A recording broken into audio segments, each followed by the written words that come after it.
YTN 라디오가 보내드리고 있는 뉴스 정면 승부 4부 시작합니다. 4부, 이 4부의 제목이 이 천막을 치고 이야기를 한다. 그래서 천막인데요. 자, 오늘은 천막 분위기가 들라네요. 자, 오늘도 천막에 깃발돼 주실 두 분 소개하겠습니다. 조청래 전 여의도 연구원 부원장 나와 계십니다. 어서 오십시오. 안녕하세요. 조청래입니다. 예. 그리고 더불어민주당 법률위원회 조기현 부위원장이십니다. 안녕하십니까? 네, 안녕하세요. 예. 두 분 솔직히 방송 우리 들어가기 전에 CM 나갈 때 여쭤봤어요. 어제 많이 놀라셨죠? 이재명 대표 이 상황. 이거 보시면서 우선 이 조청래 부원장께서는 이 상황을 어떻게 분석하십니까? 뭐 우선 이재명 대표의 패배라고 봤고요. 뭐 다 아시는 것처럼 사실상 진 거죠. 뭐 가결표에서 10표 모자라는 걸로 겨우 부결시켰으니까 진 거고요. 그다음에 1년 가까이 작년 3월 이후에 끌어왔던 방탄 논리가 지금 이제 한계에 부딪힌 거고, 그게 국회 본회의장에서 그렇게 대물해서 국민들에게 어떤 판단 심판을 받은 게 아니라 국회의원들에게 받았고, 그것도 자당 소속의 의원들에게 상당한 정도의 심판을 받았다 이렇게 봅니다. 가결이 139, 부결이 138이었는데 18표가 그 표 자체에서만 볼 때 18표가 반란이고요. 기권표와 무효표까지 하면 38표 정도가 반 이재명계로 사실상 수면 위에 올라왔다. 세력의 범위가. 저는 이렇게 봤습니다. 그래서 특히 기권과 무효표는 이제 사상 초유의 야당 대표에 대한 체포동의안이니까 선뜻 가결은 못 해주지만, 그렇다고 해서 이재명 대표 중심의 민주당 체제를 받아들일 수는 없다. 예. 이 뜻을 비춘 거로 보고 있습니다. 자, 이 조기현 변호사님, 조기현 부위원장님 같은 경우에는 물론 이제 조금 생각이 다르시겠지만 어쨌든 지금 언론이 주목하는 건 뭐냐면 이게 친명과 비명 간의 갈등이 수면 위로 올라오는 거 아니냐. 예? 그리고 지금 벌써 뭐 좌표 찍기 하고 명단 돌고 사실무 돌고 수박 뭐라 그러더라? 그런 용어 써가면서 막 지금 좀 분위기가 굉장히 격앙되고 이런 분위기 아니겠습니까? 이 갈등 어떻게 보십니까? 조기현 변호사님은? 글쎄요, 저는 이게 친명 비명 간 갈등이 수면화됐다 이렇게 보지는 않습니다. 네. 왜냐하면 그런 결과가 이렇게 보여졌다고 하면 그 표결 전에 일정한 당내 좀 흐름, 그것도 조직적으로 이 상황을 어떻게 표결할지에 대한 입장들이 나오거나 그런 움직임이 보였어야 되는데 그게 전혀 없었거든요. 그러니까 지난주 의총에서 박홍근 원내대표가 밝혔듯이 총의가 모아진 상태였고, 이번에 부결 투표한다는 데에 대해서는 어떠한 이견을 직접적으로 제시하는 분이 없었습니다. 그때 소위 서른 의원께서도 이번에 확실히 부결시켜야 된다 입장이셨거든요. 그러니까 이게 어떤 세력 간의 어떤 갈등의 시작이다 이렇게 보이지는 않고요. 어쨌든 이 위기 상황, 이재명 대표 수사 상황이 계속되는 경우에 내년 총선까지 바라볼 때 이게 민주당이 승리할 수 있을까, 또 내가 공천이나 선거에 내 어떨까, 이런 불안감이 의원들 사이에는 광범위하게 있는 건 분명합니다. 이제 이런 부분들이 주말 사이를 겪으면서 몇몇 3, 3, 5 의원들이 의결을 조율하는 과정에서 이렇게 자연스럽게 모아진 결과가 지금 31에서 38의 이탈로 나타난 것이지, 이 비명과 친명의 어떤 세력 간 다툼이 이제 이 촉발되는 어떤 시작이다, 그렇게까지 보기는 좀 어렵습니다. 근데 승리에 대한 불안감이 있다. 그 불안감이 없어지지 않을 거 아닙니까? 그렇죠. 이제 그런 커지면 커지지. 이제 그런 게 이제 친명이냐 비명이냐의 어떤 조직적 대립 구도는 아니고, 당내 전반에 그런 부분은 있죠. 검찰이 어쨌든 추가 영장 또 나올 것이고요. 예. 예. 알겠습니다. 자, 제가 이거 좀 여쭤보고 싶은데요. 조청래 부원장님께. 아까 김용남 전 의원하고 제가 인터뷰를 할 때 그런 걸 물어봤습니다. 단도직입적으로 이재명 대표가 지금 계속 당에 있는 것이 더 국민의힘 입장에서는 더 유리한 상황을 만들기 쉬우냐 뭐 이걸 여쭤봤더니 있는 게 더 유리한 상황을 만들기 용이하다 이렇게 답변하셨거든요. 자, 조청래 부원장님 동의하세요? 그거는 뭐 사실은 이게 지금 본회의장에 체포동의안 그 투표 들어가기 전에 예. 여의도에서 농담이 돌았지 않습니까? 국민의힘에서 부결표 던질 거다. 이재명 체제가 계속 가야 유리하니까 예. 그런 농담이 돌았을 정도인데요. 제가 볼 때는 이렇습니다. 이재명 대표 체제가 지금 들어선 작년 8월 이후에 예. 지금까지 민주당이 새로운 모습 말하자면 새로운 이재명 대표 체제 하에서 새로운 모습을 전혀 보여주지를 못했어요. 예. 그 축 중에 하나가 민생이고 또 다른 축이 총선을 앞두고 대개 새로운 대표가 꺼내드는 혁신카드인데 민주당은 민생 부분도 문재인 정권 시즌2로 갔고 혁신카드는 아예 꺼내들지도 못한 상황이거든요. 그러니까 만약에 이재명 대표가 지금 대표직에서 내려오면 민주당이 비대위 체제로 전환이 되고 전당대회를 총선을 앞두고 전당대회를 준비하면서 당 혁신 문제가 수면 위로 올라오지 않겠습니까? 그런 상황이라면 민주당이 일정 정도 건강성을 회복할 거라고 보여지거든요. 그래서 뭐 정색을 하고 말씀드리긴 뭐 하지만 겁나겠네요. 이재명 대표 체제가 지금 현재의 국민의힘의 전국 운영에는 나쁘지는 않다 이렇게 봅니다. 조기현 부위원장님 어떻게 보세요? 동의하십니까? 저는 그렇게 생각하지 않는데요. 예. 그 이재명 대표 체제 말씀드린 대로 출범 이후에 계속 이 검찰 수사 예. 상황이 모든 이슈를 다 빨아들이는 상황이 지금 몇 개월 지속됐기 때문에 말씀드린 대로 여러 가지 민생 행보를 하고 또 정치개혁 특위를 만들어서 당내 뭐 혁신에 대한 뭐 그 작업을 하고 있는데도 전혀 이게 부각되지 않는 상황이라는 점은 맞습니다. 그런데 어찌됐든 정치라는 게 현재 이 검찰 수사를 대고 대립되니까 지지층은 상호간에 결집돼 있지 않습니까? 그러니까 이 상황이 이 정도 되면 지지층이나 중도층에서 상당한 피로감이 있어야 됨에도 불구하고 정당 지지율은 계속 등락을 거듭하고 있습니다. 이번 주 같은 경우에는 오히려 민주당 지지율이 더 높게 나온 그 여론조사도 있었거든요. 영장 청구됐는데도 이제 그런 게 있기 때문에 검찰의 무리한 수사라는 여론이 국민 여론이 한 측에 분명히 있습니다. 이 부분을 어떻게 돌파해 나느냐는 이재명 대표의 리더십이 이제 좌우할 것으로 보는데요. 이재명 대표가 이 대표적을 유지하느냐 안 하느냐가 총선에 어떤 직접적으로 바로 연결되고 유불리를 말하기에는 아직은 이르다고 봅니다.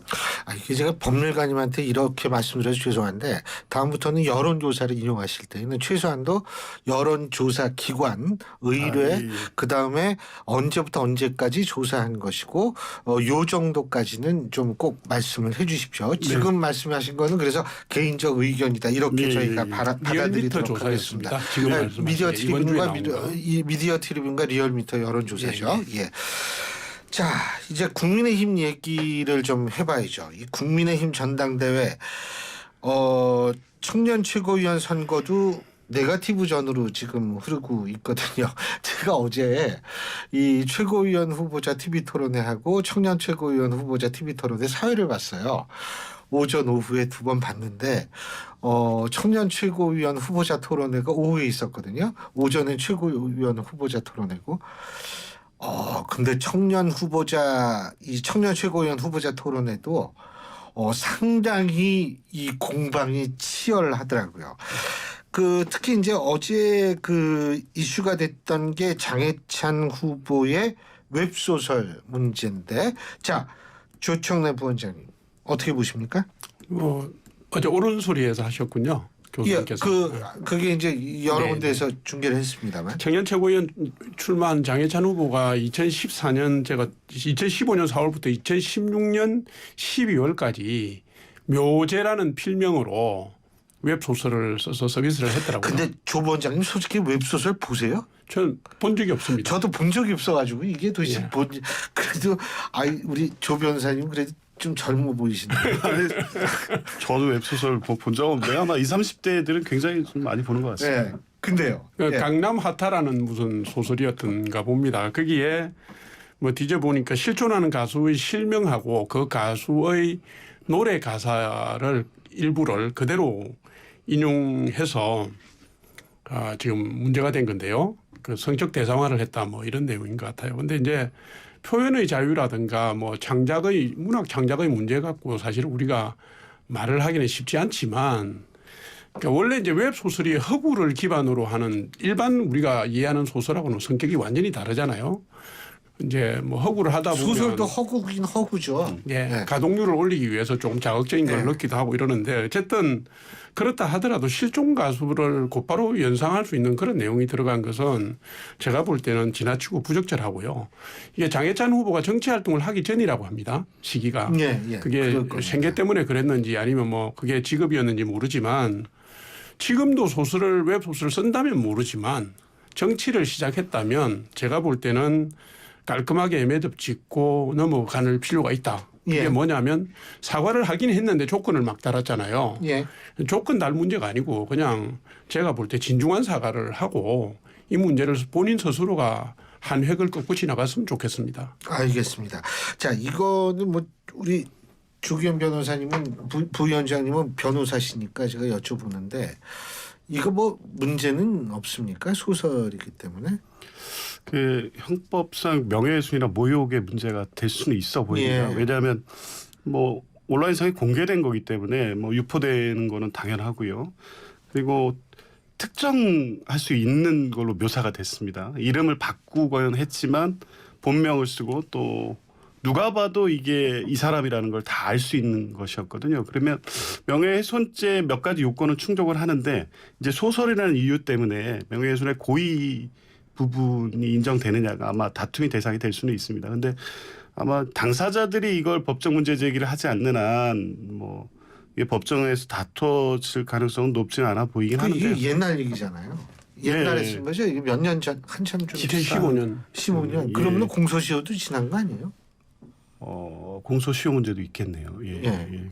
근데 아마 이제 연예인들 당사자가 문제 제기는 하지 않을 건데 만약에 이런 문제가 몇 년 전에도 한번 그 남자 아이돌을 성적 대상화한 문제가 있었습니다. 그랬었어요? 예, 예. 근데 그게 이제 이게 명예훼손이나 모욕으로 처벌될 수 있느냐 때문에 이게 법적인 보완을 해야 된다는 국회의원 하태경 의원인가요? 아마 말씀하신 적도 있거든요. 그러니까 이렇게 대상을 도덕적으로 비난받아야 되는 건 당연한데 그 연예인들이 이렇게 공개됨으로써 어떤 수치심을 느낀다는 건 당연하기 때문에요. 법적으로 유죄 판결을 받을지는 약간 의문입니다.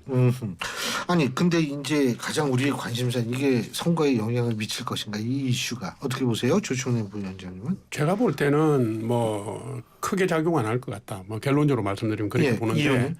지금 이제 그 국민의힘 전당대회 전체 양상이 이 당대표 경선도 지금 울산 땅 문제 때문에 네거티브가 굉장히 강하게 제기가 됐는데도 불구하고 예. 전체의 지지율 흐름은 반영이 전혀 안 되고 있거든요.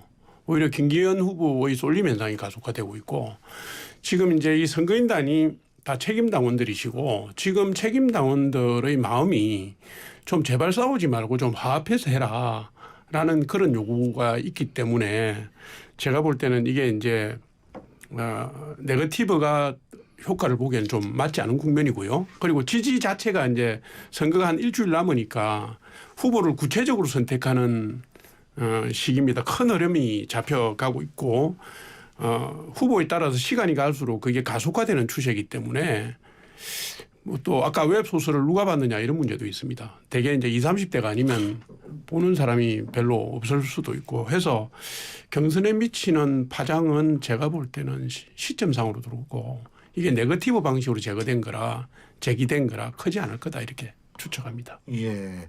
아니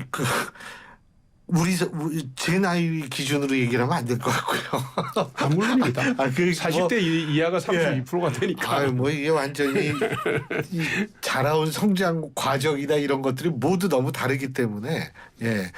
근데 그 이준석 전 대표가 아이유 팬덤 건드리면 총선이 위험해진다 이 얘기 하지 않았습니까? 그건 일리가 있다고 봅니다. 일리가 있다. 예를 들면 장해찬 후보가 최고위원이 되면 이 네거티브의 주요 내용이 계속 살아있는 이슈가 될 겁니다. 그래서 그것까지는 무시할 수가 없죠. 지금 20대 30대를 보면.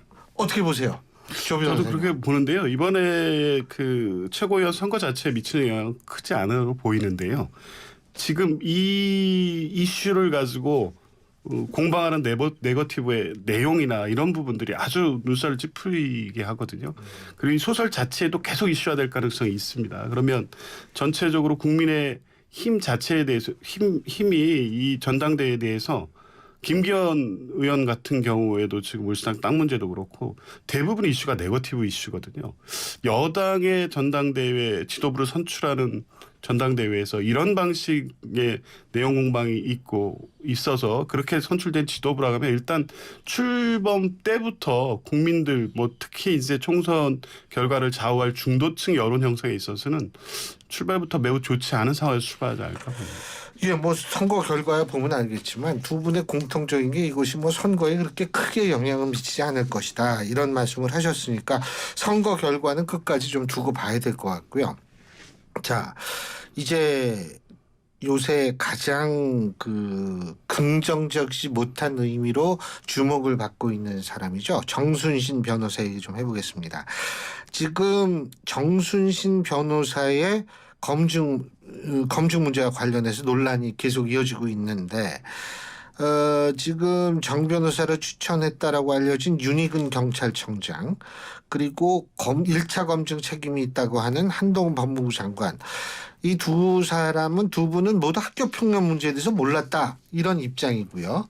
자, 이 부분은 어떻게 보십니까? 먼저 우선 뭐 이게 문제가 매우 부적절한 인사였는데 불거지고 난 뒤에 본인이 빨리 포기 의사를 비췄고 또 그것을 반나절 만에 임명 취소를 한 거는 뭐 다행이라고 생각합니다. 사후약 방문이지만. 근데 지금 윤석열 정부가 표방하고 있는 인사검증의 방식이 적법한 검증입니다. 법 테두리 내에서 검증.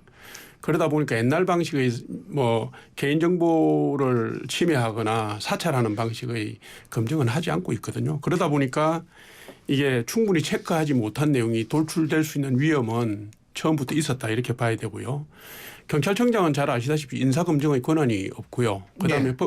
법무부 인사정보관리단도 1차 검증만 합니다. 예. 그러니까 법적 검증 뭐 예를 들면 뭐 행적 검증 중에서 예. 불거진 것만 하고 있기 때문에 모든 문제 자녀나 가족까지 다 할 수는 없었을 거다. 그리고 뭐 윤석열 정부 출범하고 난 뒤에 검증 체계가 새로 만들어지면서 지금 검증은 예를 들면 대통령실의 인사기획관실, 그다음에 공직기강비서실, 그다음에 법무부 인사정보관리단, 경찰 일부에서 아마 평판검증 같은 거를 도우는 것 같은데 이게 협조망이 이제 제가 볼 때 자리를 잡아가고 있고요. 매뉴얼이라든가 체크 항목도 보완해 가고 있는 걸로 이해하고 있습니다. 그래서 지금 불거진 문제는 곧 보완이 될 거다 이렇게. 보완은 되지만 시스템에 문제가 있기 때문에 책임 소재를 가리기는 불충분하다 이 말씀이십니까? 책임 소재 문제를 가리기는 지금 현재로는 책임 소재를 가릴 수 있는 그런 단계는 아니다 저는 이렇게 봅니다. 예. 예.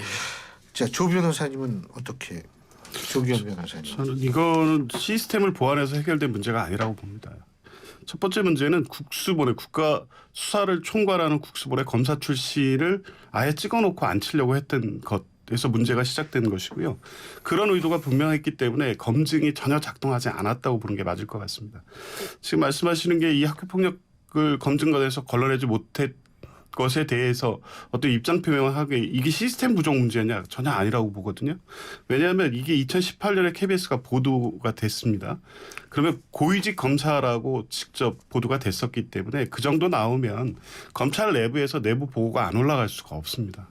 당시에 중앙지검에 다 계셨지 않습니까? 대통령 계셨고 법무부 장관도 같이 계셨습니다. 그러면 이 사실을 몰랐을 리가 없습니다. 그러면 검증 단계에서 본인이 그 소송 진행 과정에 대해서 없다라고 썼다고 하더라도 알기 때문에 이게 문제될 사안이라고 하면 검증을 대통령실에 보낼 때 이 부분을 인지한 것 내용을 포함해서 보냈어야 되거든요. 그런데 이미 이 정순신 후보자를 무조건 임명하겠다는 의사로 인사 절차를 진행했기 때문에 검증도 형식적으로 진행이 됐고요.